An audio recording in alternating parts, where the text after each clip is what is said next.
pessoal, para a última parte dessa sessão, eu vou falar um pouquinho sobre o ultrassom com microbolhas para avaliação do refluxo vesicoureteral.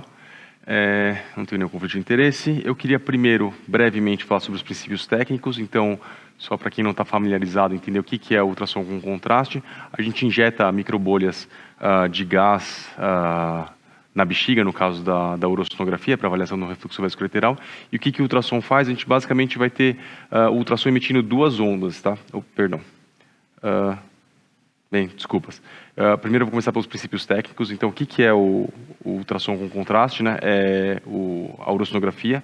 A gente vai usar uma diluição de microbolhas de gás como meio de contraste. E a gente usa uma técnica que chama a harmônica de pulso invertido, tá?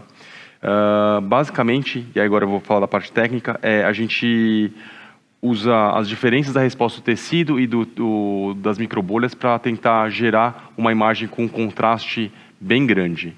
Então, só para eu explicar aqui como é que isso funciona, o aparelho vai emitir dois pulsos, um primeiro pulso a 0 grau, que a gente fala que vai ser um pulso normal, e ele emite um segundo pulso, que é um pulso muito parecido com o primeiro, só que invertido. E aí, o que acontece? O tecido, ele tem o que a gente fala de uma resposta, ele vai ter uma resposta que vai ser igual, só que invertida para o primeiro pulso e para o segundo pulso. Então, o aparelho ele soma essas duas ondas e uma acaba cancelando a outra. A gente tem uma resposta nula do tecido. Já as microbolhas, por conta de serem compostas de gás, elas vão ter uma resposta mais errática. Então, ao primeiro pulso ele vai ter um tipo de resposta, quando a gente emite o segundo pulso, a resposta é completamente diferente e não inversa, e aí quando o aparelho soma essas duas respostas, ele gera um sinal ainda maior, tá bom? Então, essa é a ideia por trás do contraste de microbolhas. Então, como é que a gente vê isso no aparelho? Então, a gente usa o modo contraste específico. Os aparelhos atualmente mesmo já é uma coisa bem comum na maioria dos aparelhos, tá? E o que o modo contraste específico faz? Geralmente a gente usa ele em tela dividida, então eu vou ter de um lado da tela aqui o modo B normal, e no segundo lado da tela aqui a gente vai ter o modo de contraste específico, que é quando a gente faz aquela subtração que eu mostrei anteriormente, né? Então aqui, esse é um paciente que tinha um rim com refluxo vesicoureteral. Então, a gente está vendo a mesma imagem nas duas telas, né? Só que com técnicas diferentes. Então, um rim contornado aqui. E notem aqui o parênquima renal, que não tem nenhum contraste com o tecido, como eu falei, o sinal dele é anulado. Mas dentro das pirâmides, dos cálices renais aqui, o que a gente vê o contraste dentro dele. E notem que no modo B não dá para ver, mas que no modo contraste específico isso chama bastante atenção, tá? Então, isso que a gente faz quando a gente vai fazer uma urosonografia miccional, essa é a técnica que a gente usa, tá? Então, agora, mais especificamente da urosonografia miccional, ela é uma técnica análoga à uretrocistografia miccional e, basicamente, é um método que não vai ter radiação e, teoricamente, como acho que a maioria das pessoas, pelo menos aqui em São Paulo, que a gente tem visto é que aparelhos de escopia são cada vez mais escassos, né? Então, teoricamente, é até mais disponível, porque a gente tem, na minha opinião, hoje em dia, mais disponibilidade de aparelhos com modo contraste específico do que aparelhos de fluoroscopia para poder fazer a pesquisa do refluxo vesicoureteral. E não só isso, ele também permite a avaliação concomitante aí da anatomia do rim com a presença de refluxo vesicoureteral. E aqui eu trouxe alguns casos só para ilustrar como é que isso funciona. Então, esse aqui é um paciente de 1 ano de vida que tinha uma história de infecção urinária de repetição e... aqui no ultrassom modo B, só mostrando então o rim direito com uma dilatação da pelve de alguns cálices renais, o rim esquerdo sem dilatação, e era isso que a gente via no ultrassom modo B. A gente fez então a uretrocistografia, a urosonografia, perdão, e nota que o paciente está chorando, mas de novo, a gente tem aqui então o modo B ao lado direito da tela, o modo contraste específico do lado esquerdo da tela, e notem aqui o fluxo de contraste que vai conforme...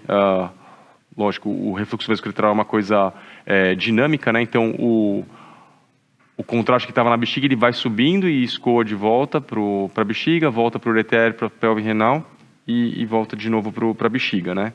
E aqui o lado esquerdo mostrando também a mesma coisa, a gente vê um ureter dilatado, tortuoso, e o contraste atingindo aí a pelve renal, os cálices renais e dilatando o sistema coletor. A gente pode também fazer o exame só no modo contraste específico, você ganha um pouco mais de campo de visão, né? Mas, idealmente, usar os dois é mais fácil para a gente entender, pelo menos no começo, a anatomia.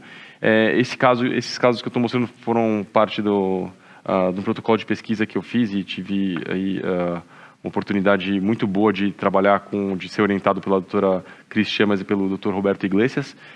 Então, todos eles têm uma uretrocitografia para comparar aí o resultado. Então, esse paciente, a gente vê que o que a gente viu na urossonografia foi exatamente a mesma coisa que a gente via aqui na uretrocitografia miccional, né? Tem um outro caso aqui de um paciente que, desse mesmo protocolo de pesquisa aqui, ele foi positivo apenas na urossonografia. Então, só para mostrar aqui, a gente vê o rim, né, no modo contraste específico aqui à esquerda e no modo B, e notem aqui que dentro da pelve renal tem esses ecos que no modo contraste específico eles ficam bem ecogênicos, né? Então mostrando aí que tem contraste dentro do sistema coletor. Aqui foi a uretrocitografia desse mesmo paciente, então notem que ele tinha sim um refluxo vesicolateral grau 5 à esquerda, uma bexiga toda doente, né? Mas notem que aqui que do lado direito não dava para ver refluxo vesicolateral. E aqui é só para mostrar o vídeo de como é que isso se comportava. Então a gente tem o rim direito aqui, e aí a ideia o que é? É que o refluxo ele era tão pequeno, ele era tão devagar, e o sistema coletor estava tão dilatado que as microbolhas elas aparecem para a gente, elas são bem conspícuas, né? Elas ficam bem evidentes aqui quando a gente está olhando no ultrassom no modo contraste específico. Mas você imaginar que essa diluição de contraste iodado indo para dentro de um sistema coletor já dilatado, isso pode se apresentar como um falso positivo aí na uretrocitografia miccional. Em especial, então, se o sistema coletor for bem dilatado e você não tiver um refluxo em grande volume de urina da bexiga para o ureter, isso é mais difícil de ver na uretrocitografia, mas na urossonografia, por essa particularidade do contraste, ele ser muito conspícuo contra a urina, ele fica mais fácil da gente ver. E aqui, desculpas, um outro vídeo mostrando exatamente antes da injeção. Mas tudo bem, vamos lá. Lógico que não é tudo perfeito, então esse é um caso que foi um falso negativo na urossonografia miccional dentro desse estudo, né? Então, só para mostrar aqui o que a gente tinha, era um paciente que teve um refluxo vesicolateral grau 1 aqui, à esquerda, e não foi visto na urossonografia miccional.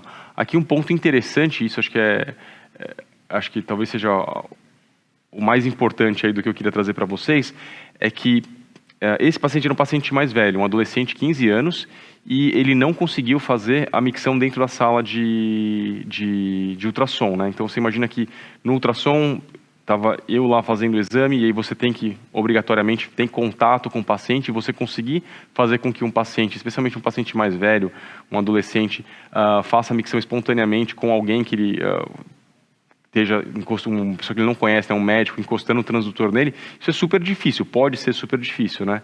É entendível. Então, esse paciente foi, por exemplo, um paciente que a gente não conseguiu avaliar a fase miccional na urossonografia, né, pelo ultrassom, mas depois, quando a gente levou ele para a escopia, a gente deixou ele sozinho na sala de escopia e ele conseguiu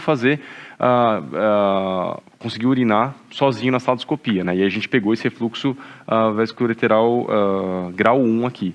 Mas aí também tem que sempre levar em consideração qual que é o significado clínico disso aqui, né? Num paciente de 15 anos, um refluxo vesicolateral grau 1, o quanto que isso traz de informação adicional para mudar aí a conduta de tratamento desse paciente. Mas isso acho que é um ponto importante que eu reparei, assim, que é uma coisa que eu aprendi, é que para os pacientes mais velhos, eventualmente, a urossonografia miccional pode não ser tão boa justamente por conta disso, tá?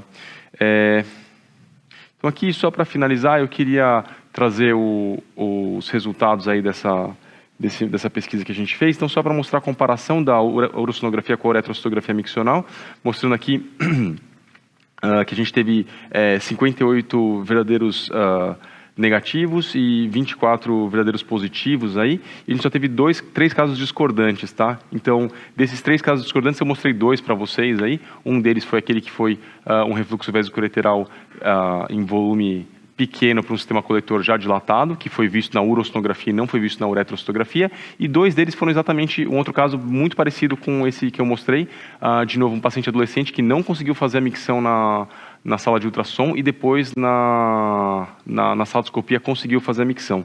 Tá? Então, mostrando aí uma concordância bem alta aí com o kappa de 0,916.